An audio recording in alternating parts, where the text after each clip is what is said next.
Hey everyone, Coach Patrick here from Endurance Nation, back with another weekly Coach Videocast podcast. This is part of our educational series to make sure that you, the endurance athlete, are 100% ready to be your personal best, whether that's in a training session, whether that's across a season, or it's for an event. And while many people are focused on what's the hottest news, where's Kona going to be this year, what race is happening, and what supplement can I take now that suddenly it's legal, here inside Endurance Nation, we work from a bigger perspective. We zoom out and give you mental maps, models that you can use to become a better athlete by making important structural decisions that have compound benefits across the year. It's not the sexiest type of work, but gosh darn, it's crazy effective, as can be evidenced by the fact that we are in our 15th year as a company. And we've helped over 20,000 athletes reach their finish line in a variety of events. And many of those athletes reach multiple finish lines over time as well. Some of our earliest members who started in 2007 still on the team, which is just amazing to have here as a resource.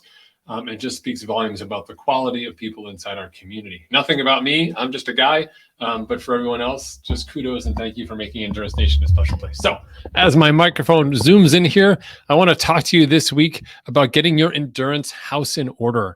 The theme you'll find a lot in the fall here revolves around specifically making sure that you're ready for what's going to be happening next season. And the best way to do that is to sort of clean house, if you will. So, for most of us transitioning seasons, you've had to put away those summer clothes, shed a tear for that, tank top that you love and those flip-flops, and instead get out the winter clothes, make sure that you're ready to go, right? Same thing for your training clothes. Also too, for like patio furniture and whatever else that you do inside your daily life.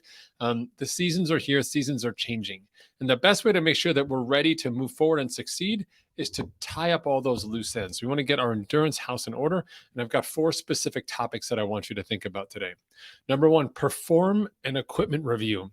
So there are some things that will be front of mind for you because there's a certain sort of bias towards either a specific discipline if you do multidisciplinary activities or a specific piece of equipment. Maybe you're just like a shoe person and you just love shoes, and so you're always obsessed about the latest shoe, and you're not thinking at all about, say, your watch or technical gear, for example, or a treadmill or whatever other elements may complement your running experience and help you become a better athlete. Or orthotics, or stretching paraphernalia like a yoga mat or something similar like that. Yeah. So instead, what I want you to do, rather than relying on those biases, is to perform an equipment review. So sit down and just write out the columns by discipline of all the sports things that you use. So everyone has their main sport of choice. And then you have like strength training. You'll probably have some flexibility training. Maybe there's some cross training. So I imagine anywhere from 2 to 3 columns as we go. It's possible that if you're a multi-sport athlete, you may have 5 or 6 columns, but write those out. And then let's work down in order of the equipment that you use from the most used to the least used, right? So for cycling, I use my bike all the time, and I also use my indoor trainer, and I'm also using Zwift, right? So those are sort of the top 3 things on my list. Then there's a bunch of other things I use, like cleats and other stuff, right? So go through and do that for all of your disciplines and make sure that those top 3 items in each one, you can just go 1, 2, 3 for the top ones and then draw lines underneath them all. Make sure that those 3 items are optimized for you to be successful. So take the biggest pieces of those disciplines and make sure that's going well. If any piece of equipment inside that space is more than a couple of years old, it's worth a good long look to decide what you want to do about it. Of course, they don't make things now like they used to. So if you've got a piece of equipment that not only do you love, but is functional and fantastic and you trust it and it works, I'm not saying get rid of it, but I am saying we want to perform a review and see what's there. If you love that piece of equipment, don't want to change it at all, where else on your list can we add something that maybe is worthwhile in terms of making changes on? Now's the time to do it in the winter. We can plan ahead either financially to save. We can plan ahead either to integrate it into your training program, or we can plan ahead subsequently to say, I'm going to prioritize this element over that element. It puts you in control. Don't do this, and then something happens, something pops up. You've got to make changes on the fly. It's no bueno, right? And costly. All right, next one. Here you go. Scan your training setup. How are things organized for you inside your world as an athlete, right? Where do you have to go for things? So for me, inside my house, I've got my gear area, which is my closet. I've got my running clothes and exterior stuff, which is in the downstairs closet. I've got my training area, which is my treadmill, my Vasa or swim ergometer, in my Kicker indoor cycling setup. That's in my garage. So I've got those 3 things set up. Those are my 3 main areas. How are those things working? How are they optimized? Are there areas inside that space that you can improve? For me, the biggest piece of friction I have all the time, regardless of the season, hands down, is managing my clothing. Like the apparel problem is always a problem. I just invested a couple of weeks ago in new bins for myself that are clear so I can see what's inside of them. And I reorganized a large part of my closet. So the loose items like gloves and towels and arm warmers and specific socks for specific weather, things like that, all go into bins so they cannot get lost amidst other clothing, which hopefully will make my clothing setup better. But you want to take a look at all of those geographic elements. Make sure that you've got those organized well and that they work together as a whole, right? If you have to leave your house to go swim, then you need to have a setup for you to be able to leave your house to go swim, right? If you leave your house to go to the gym, then you need to be able to take with you like a little modular setup with the towel and the clothing and whatever other sort of accoutrement that you need to make sure that you're successful. But we want to have that process baked in and make sure it's efficient. Saving time on that element could save you 5 minutes per workout. If you do that twice a week, 10 minutes a week, 52 weeks, 520 minutes, divide that by 60. We're talking like 7 hours, 8 hours, even maybe 8.5 hours of training time that you've unlocked by making that change. Think about it. All right. Third one for you here. Define 1 degree better. And this is an important one. I think when people make goals for the year, they think about big changes, right? I'm going to crack a certain milestone running, whether it's distance or time at a specific event or number of events or qualify for something or whatever that may be. And those milestones are important.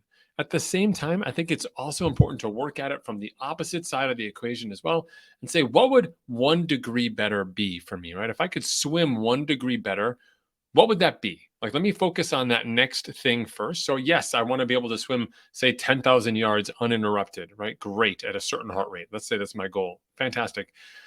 Well, here's where I am right now. I can assess where I am right now. I've got to get from where I am right now to this goal all the way over here.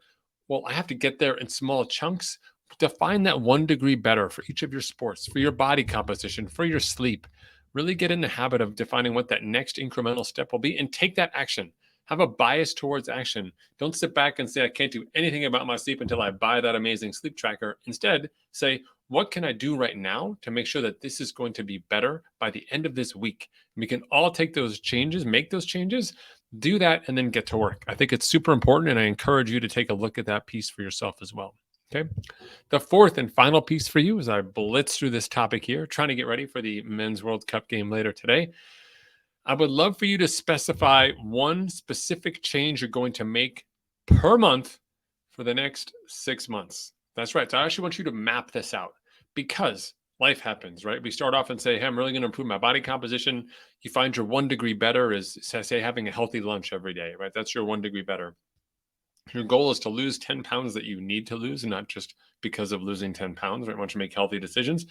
But across the 6 months, there's other changes that we have to make. Some of the changes that you will implement will have immediate rewards. Some will take longer to get there. Others require different multiple steps. But what happens is once we open the can of worms, say on body composition or perhaps on a particular discipline, like say running or run streaking, all of a sudden we start to really deep dive into one specific area and we lose sight of the macro level elements that are also important to us. So by scheduling out 1 change to consider per month in a way that makes sense now, could be flexible later, is a reminding mechanism for you in, a month, in 2 months, in 3 months to say, oh, hey, I was going to get back into the pool and start swimming now. My 1 change I'm making now is swimming 3 times a week instead of 2 times a week in March. It's March.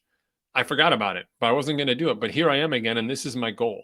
It's also an opportunity for you to check back in on those other goals that you've had on those other months. So it's a simple piece of paper, a tab on your computer or a document, some version in your calendar of 6 changes that you're going to make across the course of 6 months with those reminders, an opportunity for you to make sure that you stay on track with making those long-term systemic improvements over time.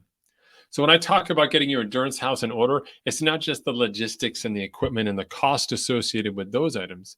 It's also the structural projection you have for how you imagine improvement happening over the next 6 months, training plan aside, but the steps that you tangibly are going to take to become a better athlete, better sleep, better nutrition, better stress management, better execution of specific areas of race, whatever those elements are. That cost is time associated, not money associated. Time, money, competing for your attention, both have equal outcomes in terms of value, perhaps different in terms of your satisfaction related to those items, but both are equally worthy of your consideration. I want to thank you for tuning in for today's quick talk on getting your endurance house into order. If you got more questions about Endurance Nation, visit us online at endurancenation.us. You can find us on Facebook, just where you're watching this video, or on YouTube or a podcast as well. Just Google Endurance Nation, and whatever your endurance topic may be, we've talked about it, had an athlete do it. I have training plans and coaching resources available to help you achieve those goals.